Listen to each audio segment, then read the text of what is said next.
Hi, everybody. This is Silvio Canto in Dallas, Texas on Thursday, March the 18th or May the 18th. I'm getting my calendars wrong this week. Thursday, May the 18th. And welcome to our commentary. Just uh, just a quick heads up, I have a post coming out Friday morning about something very interesting that's coming out of Mexico. The Mexican press is starting to talk about the fentanyl in Mexico. For some time, the way that the president of Mexico has discussed this subject is basically to say, well, this is not an American problem and this is not for us, whatever. He denied that China was involved. Well, local reporters are now breaking the story that, in fact, China is responsible for bringing this to Mexico. They do it through the ports, and it is made in Mexico and sent to the United States. Now, I'm not blaming Mexico completely for this because, as I've said before, we're the ones who consume this stuff up here, and we have to do a better job of not consuming. But actually, it would help a great deal if Mexico and the United States could work out this problem because, while it is a threat to our young people to consume this, the fact that you have these criminal elements in Mexico operating is a threat to Mexico. So it would be nice if both countries could actually come together and come up with an agreement so we can work on this together because we're both losing. This is not a win situation for Mexico and a lose situation for the United States. Mexico is also being impacted by the fact that these criminal elements are inside Mexico. So I've got a post about this coming out tomorrow, and I make reference to a article that I saw in Mexico Pulse News. This is a great website about Mexico that I catch every day. And we're going to be speaking with the reporter who wrote that story. We're going to be doing that on Sunday nights. So check out our blog on Sunday nights, and I will have the reporter who broke the story, and we'll talk into this issue, which, as I said before, this ought to be a major concern for both sides. We're consuming, I know that, and we need to work on that. But Mexico is supplying, and they need to work on that. So both sides could work on this issue. I do have a post over at the American Thinker today talking about Hillary Clinton and how Hillary Clinton is in so many ways the person responsible for all of this Durham report and everything, all the lies and everything that were shown to be lies in the Durham report. It was Hillary Clinton who started, or her campaign. I don't know how much she personally was involved, but clearly her campaign was involved. And if you read through this Durham report, and if you see what happened, her campaign came up with this story about a connection between Russia and the Trump campaign. This information then went to the FBI and went to the media and was promoted like a breaking story. I'm sure all of you remember the articles in the New York Times and the Washington Post about connections and sources familiar with the information and all that kind of stuff. I'm sure all of you remember that. And it was really Hillary Clinton. So people talk about, who do we hold responsible for this?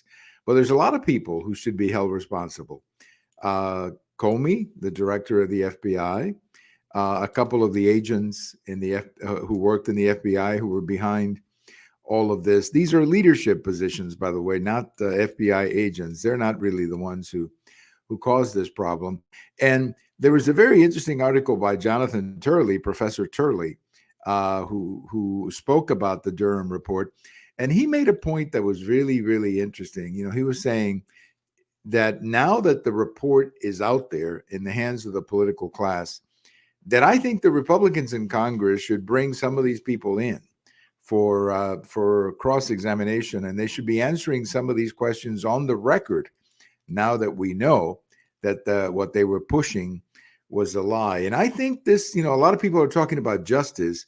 Well, this may very well be the way you get justice, by having these people come to your committee and answering direct questions as to why they were pushing this when they knew that they were pushing a lie. So I think that Professor Turley has a great idea here.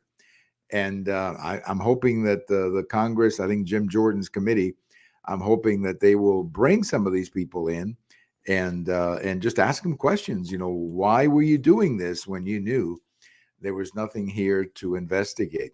Speaking of Jim Jordan's committee, Jim Jordan, of course, is the chairman of an important House committee. He's from Ohio. He represents a district in Ohio. And Mr. Jordan had some whistleblowers today before his committee. And I continue to be amazed at how disrespectful the Democrats are to the people, these whistleblowers, how they try to discredit these people. If you remember a couple of months ago when Matt Taibbi, who was doing all that stuff with Twitter, came before the committee and he was being discredited by the Democrats, somehow challenging, even asking, well, what do you do for a living? They didn't even know that Matt Taibbi was actually a journalist who was a liberal journalist. Okay, he was a critic of Donald Trump, but he's also an honest guy, and he was challenging some of the stuff that Twitter was doing with FBI and that kind of thing. Well, today they had some whistleblowers, and it is just amazing to me how the Democrats try to discredit these people. One particular situation, you have a representative from California, a lady by the name of Sanchez. I've heard her name before. I think she ran for the U.S. Senate and was defeated by Kamala Harris back in 14 or 16. I think it was 14. But anyway, so here she is. She's asking a whistleblower a question. Now, let me just give you a little background about the whistleblower. He was a veteran in Iraq and in Afghanistan, honorable service. His work at the FBI has been excellent. And this member of Congress is asking him about a tweet or something that was tweeted. And she says, did you tweet this or retweet this, whatever the right word is? And he said, well, that's not my account. And now that should have been the end of the conversation. If I'm accusing you of tweeting something and I find out that it's not your account, well, you have nothing to do with it. Why am I even pursuing this? But the lady continues, well, do you agree with what was tweeted? Well, I didn't tweet that. But do you agree? And it's like disrespectful to people who are there as whistleblowers, and they've got a point of view and they've got a case to make. If you disagree with them, fine, you can disagree with them, but why go after them like this? And I think it really shows you what is wrong with the Democrat Party at the moment, and honestly, what is wrong with so many of them in the House, where they seem disconnected from reality.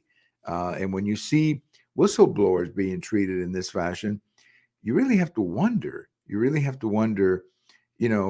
Why attack people like that? It just doesn't make any sense. Again, the woman says, did you tweet this?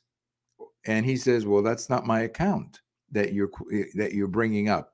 But anyway, do you agree with whoever tweeted this? Well, I didn't tweet it. That's not my account.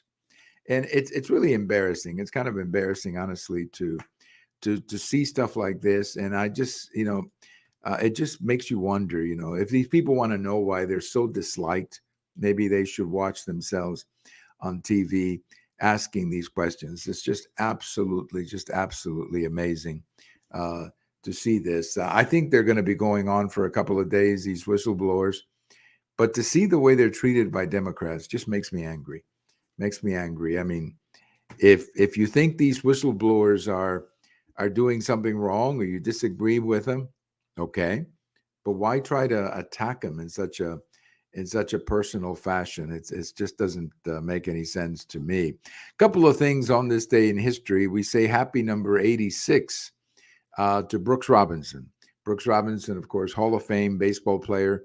He was the third baseman with the Baltimore Orioles. He was just one of the great players in Major League history. And we say happy number 86. He was born in Little Rock, Arkansas, and he made his way to the major leagues, and he's played his whole career with the Baltimore Orioles. I had the opportunity to watch him play, particularly in the 70s.